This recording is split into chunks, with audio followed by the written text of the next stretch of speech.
ನಮಸ್ತೆ. ಭಾನುವಾರದ mini blog. ತುಂಬ ದಿನ ಆಗಿತ್ತು. ಮನೆಯಲ್ಲೆಲ್ಲ ಸ್ವಲ್ಪ ಧೂಳೆಲ್ಲ ತೆಗೆದು ಸಿಕ್ಕಾಬಟ್ಟೆ ಕೆಲಸಗಳಿತ್ತು. ಸ್ವಲ್ಪ ಕೆಲಸ ಮಾಡಿಕೊಂಡು ಸೀರೆ ಬಿಸ್ನೆಸ್ಸಲ್ಲಿ ನಾನು ಸ್ವಲ್ಪ ಬ್ಯುಸಿಯಾಗಿದ್ದೆ.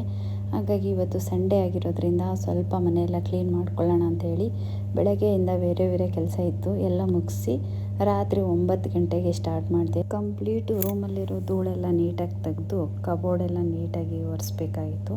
ಫಸ್ಟು ಧೂಳೆಲ್ಲ ನೀಟಾಗಿ ತಗೊಳ್ಳೋಣ ಅಂಥೇಳಿ ಧೂಳೆಲ್ಲ ನೀಟಾಗಿ ತೆಗೆದೆ. ನಮ್ಮ ರಾಗುಗಂತೂ ನಿದ್ದೆನೇ ಬರೋಲ್ಲ. ನಾನು ಮಲಗೋ ಗಂಟು ಮಲಗೋದೇ ಇಲ್ಲ.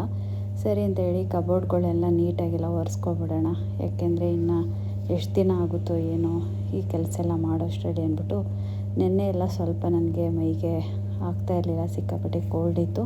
ಇವತ್ತು ಒಂಚೂರು ಆರಾಮ ಅನಿಸ್ತು. ಅದಕ್ಕೆ ಬೇಗ ಕೆಲಸ ಮಾಡ್ಕೊಬಿಡೋಣ ಅಂಥೇಳಿ ಕೆಲಸನ ಮಾಡ್ತಾಯಿದ್ದೆ. ಸಿಕ್ಕಾಪಟ್ಟೆ ಕೆಲಸ ಅಂದರೆ ಒಂದೊಂದು ನಿಮಿಷನೂ ಕೂಡ ವೇಸ್ಟ್ ಮಾಡೋಂಗಿಲ್ಲ, ಹಂಗಾಗ್ಬಿಟ್ಟಿದೆ ನನಗೆ. ಹಾಗಾಗಿ ರಾತ್ರಿ 9 ಗಂಟೆಗೆ ನೋಡಿ ಮನೆ ಕೆಲಸನ ಹಿಡ್ಕೊಂಡೆ. ಒಂದು ರೂಮೆಲ್ಲ ಕ್ಲೀನ್ ಮಾಡಿದೆ, ಇನ್ನೊಂದು ರೂಮು ಕ್ಲೀನ್ ಮಾಡಬೇಕಾಗಿತ್ತು. ಅಷ್ಟರಲ್ಲಿ ಸ್ವಲ್ಪ ಗ್ರೀನ್ ಟೀ ಕುಡಿದು ರೆಸ್ಟ್ ಮಾಡೋಣ ಅಂತ ಮತ್ತೆ ಬಂದೆ. ರೆಸ್ಟ್ ಮಾಡಿದೆ. ಆಮೇಲೆ ರೂಮೆಲ್ಲ ನೀಟಾಗಿ ಸ್ವಲ್ಪ ಕ್ಲೀನ್ ಆಯಿತು. ತುಂಬಾ ಖುಷಿ ಆಯಿತು. ಇನ್ನೊಂದು ರೂಮು ಕ್ಲೀನ್ ಮಾಡಿ ಹಾಲಿಗೆ ಬಂದೆ. ಸೋಫಾ ಎಲ್ಲ ಎಳೆದು ನೀಟಾಗಿ ಸೋಫಾ ಕೆಳಗಡೆ ಇರುವಂಥ ಕಸ ಎಲ್ಲ ನೀಟಾಗಿ ತೆಗಿಯೋಣ ಅಂಥೇಳಿ ನೀಟಾಗಿ ತೆಗಿತಾ ಇದ್ದೆ.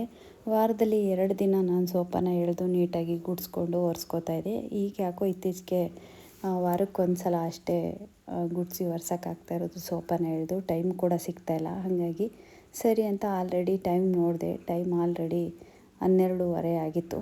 ಪರವಾಗಿಲ್ಲ, ಏನೇ ಆದರೂ ಇವತ್ತು ಕೆಲಸನ ಮುಗಿಸ್ಬಿಟ್ಟೆ ಮಲ್ಕೋಬೇಕು, ನಾಳೆ ಸೋಮವಾರ ಅಂತೇಳಿ ಬೇಗ ಎಲ್ಲ ಕೆಲಸ ಮಾಡ್ತಾಯಿದ್ದೆ. ನನ್ನ ಜೊತೆಗೆ ನನ್ನ ಮಗಳು ಕೂಡ ಸ್ವಲ್ಪ ಹೆಲ್ಪ್ ಮಾಡಿದ್ಲು. ಅವಳು ಪಾಪ ಮಲಗಿದ್ದೆ 1 ಗಂಟೆ ಆಯಿತು. ನಾನು ಟೈಮ್ ನೋಡಿದೆ 1 ಗಂಟೆ ಆಗಿತ್ತು. ಸರಿ ನೀನು ಹೋಗಪ್ಪ ಮಲ್ಕೋ, ನಾನು ಕೆಲಸ ಮಾಡ್ಕೋತೀನಿ, ಯಾಕೆಂದರೆ ಅವಳು ಆಫೀಸ್ಗೆ ಹೋಗಬೇಕು, ಮತ್ತು ಅವಳು ಬೆಳಗ್ಗೆ ಎದ್ದೇಳಬೇಕು. ಹಾಗಾಗಿ ಸರಿ ನಾನೇನೋ ಮನೇಲಿರ್ತೀನಿ, ಬೇಕಾದ್ರೆ ರೆಸ್ಟ್ ಮಾಡ್ಬೋದು, ನೀನು ರೆಸ್ಟ್ ಮಾಡೋಕ್ಕಾಗಲ್ಲ ಹೋಗು ಅಂದೆ.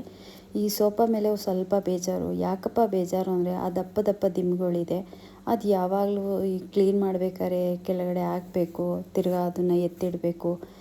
ಸೋಫಾ ತರುವಾಗ ನಮಗೆ ಗೊತ್ತೇ ಆಗಲಿಲ್ಲ. ಸುಮ್ಮನೆ ಈಗ ಅನಿಸುತ್ತೆ ಯಾಕಾರ ತಂದು ಅಷ್ಟು ದುಡ್ಡುಗಳು ಕೊಟ್ಟು ಅಂತ. ಮೊದಲಿದ್ದದ್ದು ಸೋಫಾನೇ ತುಂಬ ಚೆನ್ನಾಗಿತ್ತು. ಈ ಸೋಫಾ ನಮಗೆ ಒಂದು ಸ್ವಲ್ಪನೂ ಇಷ್ಟ ಆಗ್ತಾಯಿಲ್ಲ. ನೋಡ್ತೀನಿ, ಸ್ವಲ್ಪ ದಿವಸ ಇಟ್ಕೊಂಡು ಆಮೇಲೆ ಯಾರಿಗಾದರೂ ಸೇಲ್ ಮಾಡಿಬಿಡೋಣ ಅಂತಲೇ ಅಂದ್ಕೊಂಡಿದ್ದೀನಿ. ನನಗೆ ಈ ದಿಂಬುಗಳ್ನ ಇಟ್ಟಿರ್ತೀವಿ, ಅದು ಆ ಕಡೆ ಈ ಕಡೆ ಹೋಗ್ಬಿಡುತ್ತೆ, ಮತ್ತೆ ಅದನ್ನೆಲ್ಲ ಎತ್ತಿಡಬೇಕು. ಹಾಗಾಗಿ ಸೋಫಾ ಮೇಲೆ ಸ್ವಲ್ಪ ಬೇಜಾರು ಕೂಡ ಆಗಿದೆ ನನಗೆ. ಫಸ್ಟು ಚೇಂಜ್ ಮಾಡಬೇಕು ಅಂತ ಅಂದ್ಕೊಂಡಿದ್ದೀನಿ. ಆದಷ್ಟು ಬೇಗ ಸೋಫಾನ ಚೇಂಜ್ ಮಾಡ್ತೀನಿ. ಸೋಫಾ ಎಲ್ಲ ಒದರಿ ನೀಟಾಗಿ ಕ್ಲೀನ್ ಆಯಿತು. ನಮ್ಮನೆಗೆ ಇಷ್ಟು ದೊಡ್ಡ ಸೋಫಾ ಬೇಕಾಗಿರಲಿಲ್ಲ ಅಂತ ಅನ್ಕೋತೀನಿ. ಯಾರ್ದೋ ಮಾತು ಕೇಳಿಕೊಂಡು ಇಷ್ಟು ದೊಡ್ಡದು ಸೋಫಾ ಬೇರೆ ತಂದ್ವಿ. ಮನೆಯೆಲ್ಲ ಅದೇ ಕೂತ್ಕೊಂಡಿದೆ. ಸರಿ ಓಕೆ, ಇನ್ನೇನು ಮಾಡೋಕ್ಕಾಗಲ್ಲ. ತಂದು ಆಯಿತು, ತುಂಬ ವರ್ಷವೂ ಆಯಿತು. ಸರಿ ಓಕೆ, ಇನ್ನೇನು ಮಾಡೋದು, ಸ್ವಲ್ಪ ದಿವಸ ನೋಡ್ಕೊಂಡು ಚೇಂಜ್ ಮಾಡೋಣ ಅಂತೇಳಿ ಸುಮ್ಮನೆ ಅದೇ.